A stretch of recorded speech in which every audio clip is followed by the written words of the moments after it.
If you're a coach, if you're a consultant, if you're somebody who wants to pack your knowledge and sell it for a profit, and you find yourself self-sabotaging inside of your business, i.e. starting things, quitting, or getting shiny object syndrome, starting things and not finishing them, jumping from course to guru to new leader to event to seminar to all these things, but you always feel like you're back at the same spot and you really want to help people, you really want to serve people, but you are dealing with self-sabotage. I want to show you how I ended self-sabotage myself by becoming aware of a couple of things and implementing 3 very specific key changes that transform my entire life. Let's get into it. So I'm Dave Sharpe, and I've built a company that sells courses, coaching, events, does affiliate marketing as well, and we've done over $100 million in sales over the last 5 years, and I've been an entrepreneur for nearly 16. I've had my fair shares of ups and downs, but overall, net, it's been an amazing ride. I started out as a high school dropout,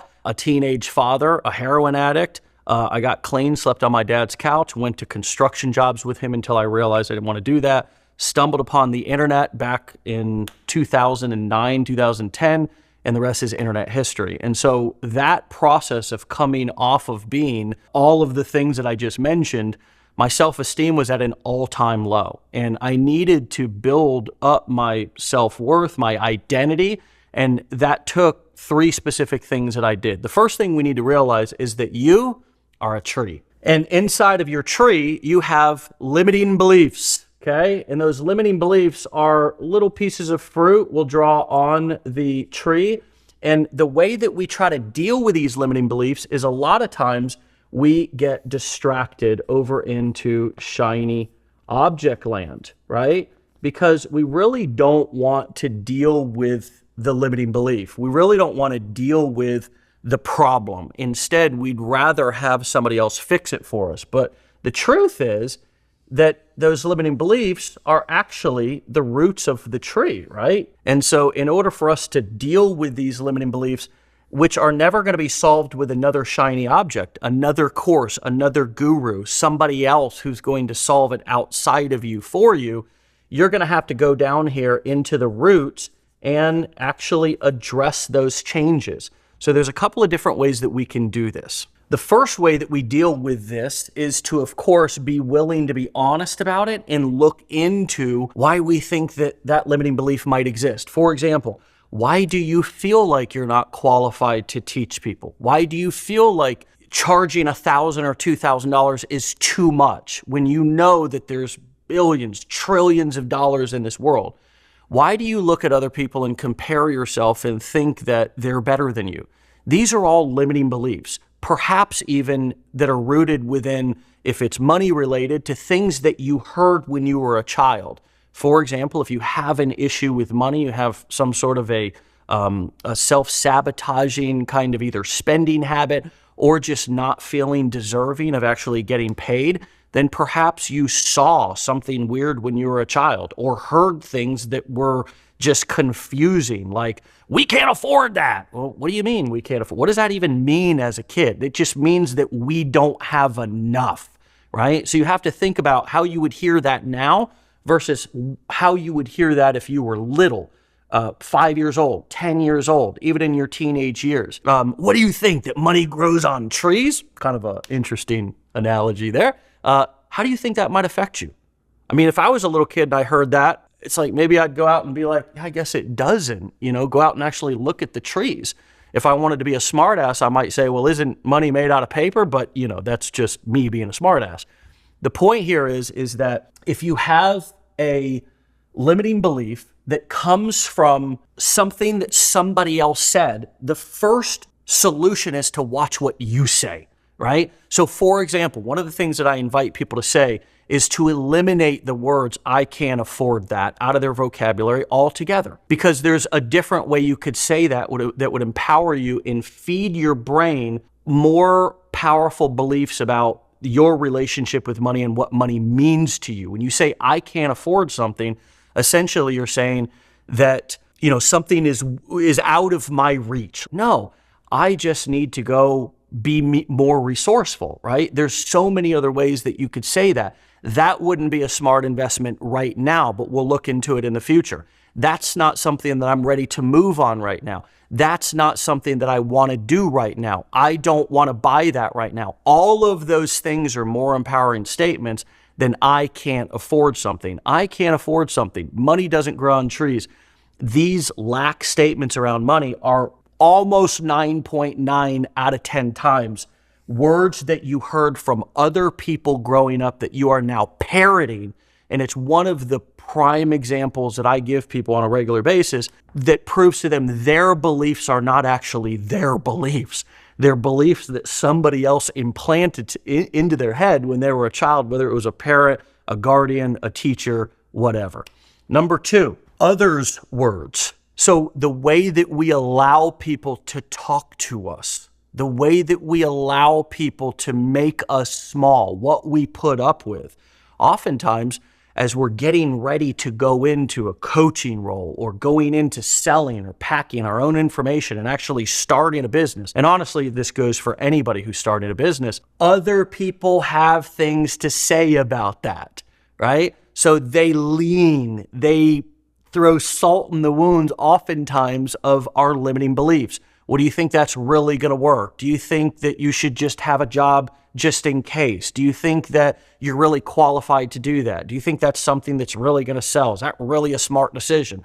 All of everybody else's opinions and their limiting beliefs oftentimes get thrown onto us when we're starting something new. And a lot of the time it's because, here's the hit, we were looking for their validation.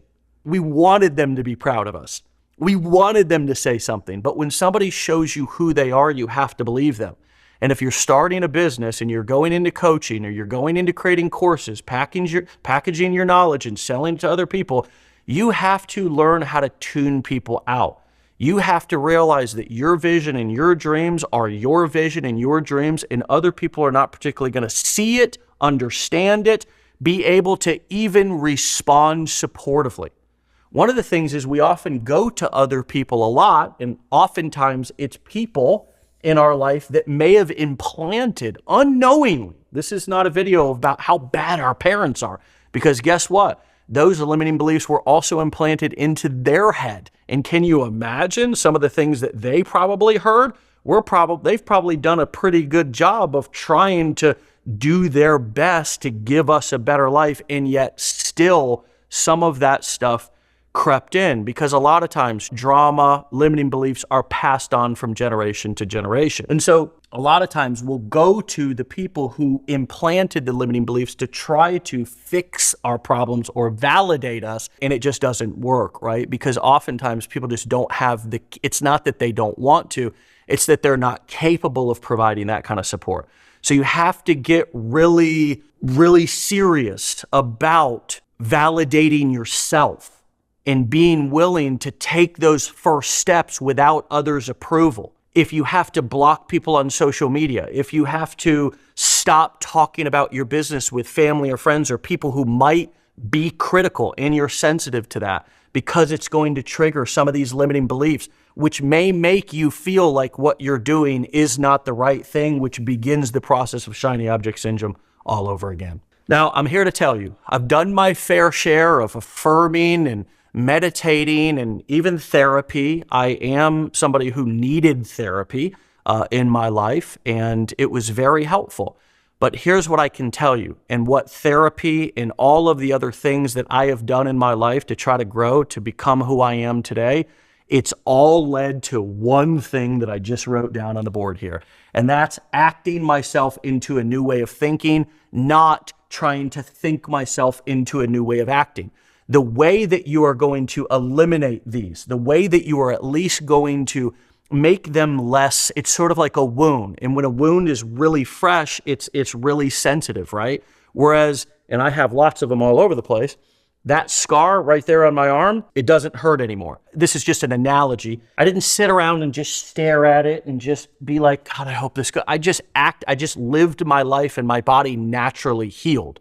Well, we don't think about our business in that same way. We think that we need to think and get ready to get ready, and we need to know everything about everything that we're doing before we even start. And that is why the number one question that I've got over the past 16 years from people who know damn well how to start because the button's right there, the login button, whatever it is, but they ask, where do I start? And the reason why people ask that is because they're still trying to think themselves into a new way of acting. They don't want to act yet. They still want to think because they believe that if they think hard enough and they figure everything out enough and everything is just perfect, then they can finally act. And what my invitation and challenge to you is here is, even though you're smart, even though you're gifted, even though you have this amazing brilliance that you want to share with the world, and who knows how far you could take it, I want you to turn your thinker off. I want you to actually try to stop thinking so much, because what happens is you overthink, you overanalyze, and you get back into this vicious cycle of moving on to the next shiny object. When in reality, sitting with the uncomfortability that you feel vulnerable starting your business or trying to take it to the next level, it's a scary thing. It's scary for everybody who does it. The people who have been successful started without knowing everything that they needed to be perfect. They just started and they learned as they went. And here's the other hit. Here's how you grow more to address more of these limiting beliefs that have ties down into the roots of potentially your past, right? You keep acting and doing things in your business that you don't know how to do. You take the risk, you make the move, because that is going to reveal something new inside of you, some new limiting belief that you have. I'm still discovering them now at 42 years old and 16 years doing this. And I hope that that never stops, because if it stops, it means that I'm doing too much thinking and not enough acting. This is the same strategy that I used to get clean from heroin, that I used to launch my business. It's really been about, okay, Dave, we get it. You got a brain.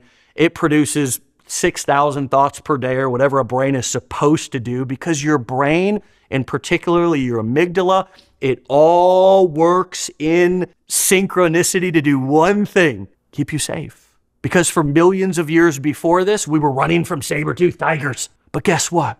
Your cell phone's not a saber-toothed tiger. And the clients that are waiting for you, maybe on the other side of that camera, that you aren't able to see, they're real human beings just like you.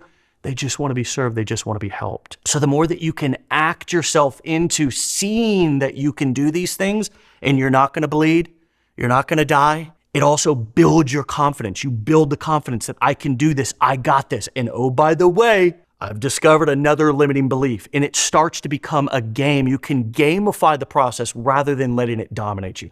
I hope this helps. I can't wait to hear feedback. Let me know in the comments. It's Dave Sharpe. Be legendary, and I'll see you on the next one.